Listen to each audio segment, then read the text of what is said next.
पिता दोनों की ही कोरोना की चपेट में आने से मौत हो गई थी। सुहानी के पिता अंडा पराठे का ठेला लगाते थे। माता पिता के गुजर जाने के बाद सुहानी ने अंडा पराठे का ठेला लगाना शुरू कर दिया। सुहानी का एक छोटा भाई था अमन। माता पिता की मौत के बाद सुहानी ने अमन की पूरी जिम्मेदारी संभाल ली थी। अमन सरकारी स्कूल में पढ़ने जाया करता था। सुहानी शाम को अंडा पराठे का ठेला लगाती थी। तब तक अमन स्कूल से लौट आता था और काम में सुहानी की मदद करता था। अरे बहन जी, एक प्लेट अंडा पराठा लगाना। मेरे लिए भी एक प्लेट अंडा पराठा लगा दो। अभी लो साहब। अरे तुम्हारे अंडा पराठा में बड़ा स्वाद आता है, जी करता है एक और खा लूं। तो एक और ले लो साहब। सुहानी के पुराने और बंधे हुए ग्राहक थे जो कभी उसके पिता के बनाए हुए अंडा पराठा खाते थे। वो अब सुहानी के बनाए हुए अंडा पराठा खाने लगे। सुहानी का भाई अमन धीरे धीरे बड़ा होने लगा था और एक दिन, दीदी, स्कूल के सभी दोस्त वाटर पार्क घूमने जा रहे हैं, मुझे भी जाना है, 500 रुपए दे दो।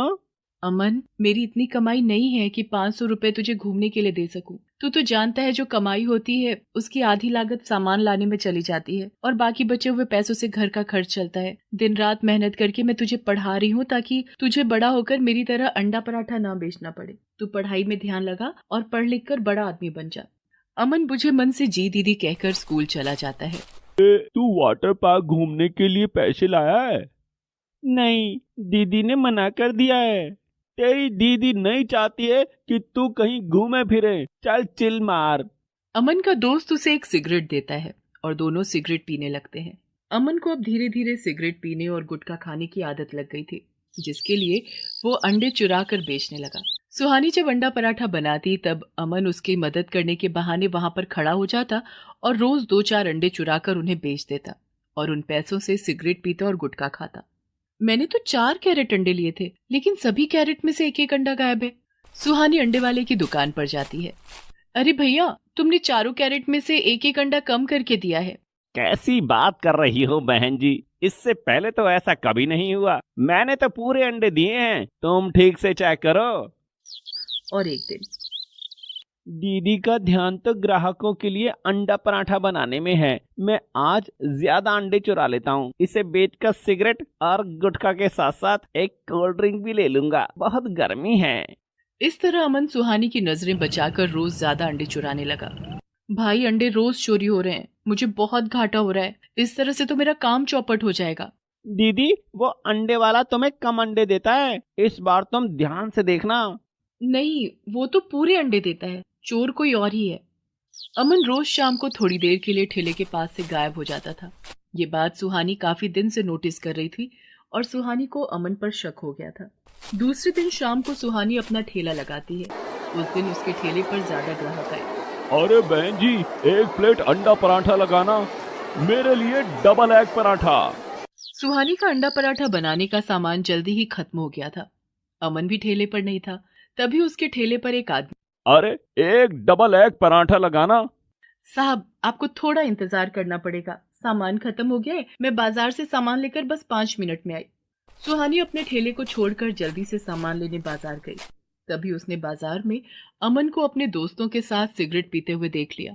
सुहानी अमन से बिना कुछ कहे ही सामान लेकर वापस आ गई। ये लीजिए साहब, आपका डबल एग पराठा तैयार है।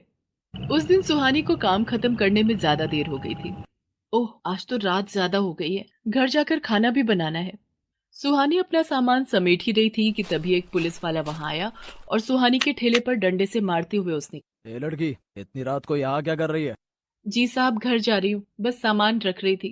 पहले मुझे एक प्लेट अंडा पराठा बना कर दो। साहब, अंडे तो खत्म हो गए, वो आज ग्राहक ज्यादा आए थे ना, तो सब अंडे खत्म हो गए, इसीलिए तो आज घर जाने में देर हो गई साहब। क्या कहा? अंडे खत्म हो गए? और इतना कहकर पुलिस वाले ने सुहानी का ठेला पलट दिया, जिससे ठेले का सारा सामान जमीन पर बिखर गया। सुहानी का बहुत नुकसान हो गया, लेकिन उस पुलिस वाले का इससे भी मन नहीं भरा।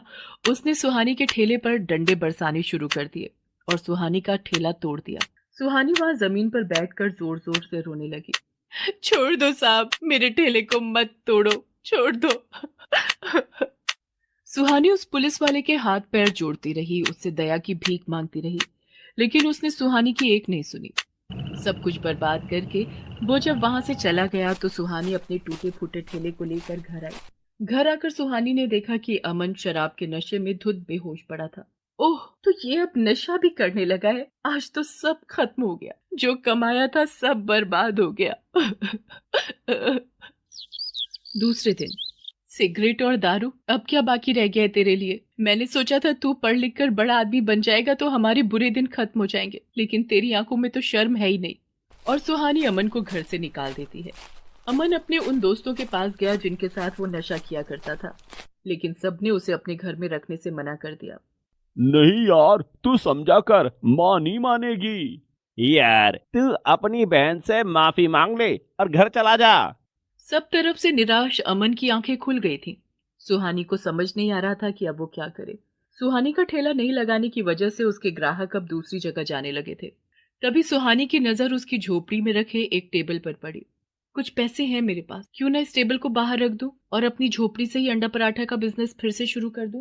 सुहानी बाजार जाकर 3-4 प्लास्टिक की कुर्सियां खरीद कर ले आई और उस टेबल कुर्सियों को अपनी झोपड़ी के बाहर लगा दिया और वहां एक बोर्ड लगा दिया, सुहानी अंडा पराठा। अगले दिन से उसकी दुकान पर ग्राहक भी आने लगे। सुहानी के पास ज्यादा पैसे तो नहीं थे, इसलिए उसने चीज वगैरह ना खरीद कर अपनी झोपड़ी में ही अपने हाथों से टमाटर की लाल चटनी बनानी शुरू कर दी। अरे, एक प्लेट अंडा पराठा लगाना और हाँ, लाल चटनी जरूर देना। जी साहब। एक प्लेट बटर अंडा पराठा लगा दो। डबल एग बटर पराठा लगा दो। मेरे लिए भी। मेरे लिए भी। अरे वाह, लाल चटनी तो बहुत ही लाजवाब बनी है। इसके साथ अंडा पराठा खाने का मजा ही अलग है। दर-दर की ठोकरें खाकर और रात सड़कों पर गुजारकर अमन को अपनी बहन की याद आ रही थी। दीदी ने मेरे लिए बहुत कुछ किया, बदले में मैंने उनकी मदद करने की बजाय उन्हें निराश किया। अमन सुहानी के पास जाता है। दीदी, मुझे माफ कर दो, प्लीज दीदी, मैं अब ऐसी गलती दोबारा नहीं करूंगा। सुहानी उसे गले से लगा लेती है। अमन अब रोज स्कूल जाने लगा था और शाम को अंडा पराठा बनाने में सुहानी की मदद करता था। सुहानी अंडा पराठा बनाती और अमन उसे ग्राहकों को परोसता था। अमन, ये 4 अंडा पराठा और लाल चटनी पैक करके नंदू चाचा की दुकान पर दे आ। ठीक है दीदी। सुहानी को आस पड़ोस की दुकानों और घर से फोन पर अंडा पराठे का ऑर्डर मिलने लगा था और अमन ऑर्डर डिलीवर करने लगा। सुहानी की झोपड़ी के बाहर ग्राहकों की भीड़ लगी रहती थी। आसपास के ऑफिस के कर्मचारी भी उसकी दुकान पर अंडा पराठा खाने आने लगे थे और अब सुहानी की अच्छी कमाई भी होने लगी थी। कुछ दिन बाद उसकी झोपड़ी के बाहर एक पुलिस की गाड़ी आकर रुकी, जिसे देखकर सुहानी घबरा गई। अरे, सुहानी कौन है? जी साहब, मैं हूँ। जिस पुलिस वाले ने तुम्हारा ठेला तोड़ा था, उसे सजा दे दी गई है। अब तुम अपना ठेला वहां लगा सकती हो। लेकिन आपको किसने बताया? अमन नाम के लड़के ने थाने में आकर उसकी शिकायत की थी। और हाँ, थाने की तरफ से तुम्हें एक ठेला और कुछ पैसे दिए जा रहे हैं, जिससे कि तुम अपनी दुकान फिर से लगा सको। धन्यवाद साहब, आपका बहुत बहुत धन्यवाद। सुहानी अमन को गले से लगा लेती है। सुहानी और अमन फिर से बाजार में अपना अंडा पराठे का ठेला लगाने लगते हैं और उसके पुराने ग्राहक फिर से उसके ठेले पर आने लगते हैं। सोना सिर्फ 6 साल की थी जब उसके माता पिता एक एक्सीडेंट में मारे गए और तब से ही सोना की जिंदगी बद से बदतर होती चली गई। कहने को तो उसके चाचा चाची उसका ख्याल रखने के लिए उसे अपने साथ ले आए थे, लेकिन हकीकत इससे बहुत अलग थी। ये देखो, ये महारानी अब तक सो रही है। ए कामचोर, उठ जल्दी से, वरना तेरे हाथ पैर तोड़ दूंगी। चाची, बस अभी उठ रही हूँ। फौरन उठकर खड़ी हो जा, आज पिंकू का बर्थडे है, हम सब पिकनिक पर जा रहे हैं। 1 घंटे में निकलेंगे तो उससे पहले सबके खाने और ले जाने के लिए सैंडविच तैयार हो जाने चाहिए, समझी? चाची, मैं भी चलूं क्या आपके साथ? कोई जरूरत नहीं है, तुझे पाल रहे हैं ये कम है क्या, जो अब तुझे घुमाने फिराने का भी ठेका ले लें हम? सोना के साथ हमेशा ऐसा ही होता था। सोना को हमेशा से घूमने और नई नई जगहें देखने का बहुत शौक था, लेकिन अपने माता पिता को खोने के बाद से ही सोना के शौक तो दूर की बात है, उसकी बुनियादी जरूरतें भी पूरी नहीं हो रही थी। सुन, ये सैंडविच यहाँ क्यों रखा है? चाची, ये एक सैंडविच मैंने अपने लिए रख लिया था। और ऐसा करने से पहले तूने मुझसे पूछना भी जरूरी नहीं समझा? अगर पूछ लेती तो शायद मैं ये सैंडविच तुझे खाने भी देती, लेकिन नहीं, तुझे तो बहुत अक्लमंद बनना है ना। ठीक है, अब तेरी सजा ये है कि जब तक हम लोग पिकनिक से वापस घर नहीं आ जाते तू भूखी रहेगी। ला, ये सैंडविच मुझे दिलाकर, और रसोई में भी मैं ताला डालकर जाऊंगी। नहीं चाची, ऐसा मत करो, मैंने कल शाम से कुछ नहीं खाया है।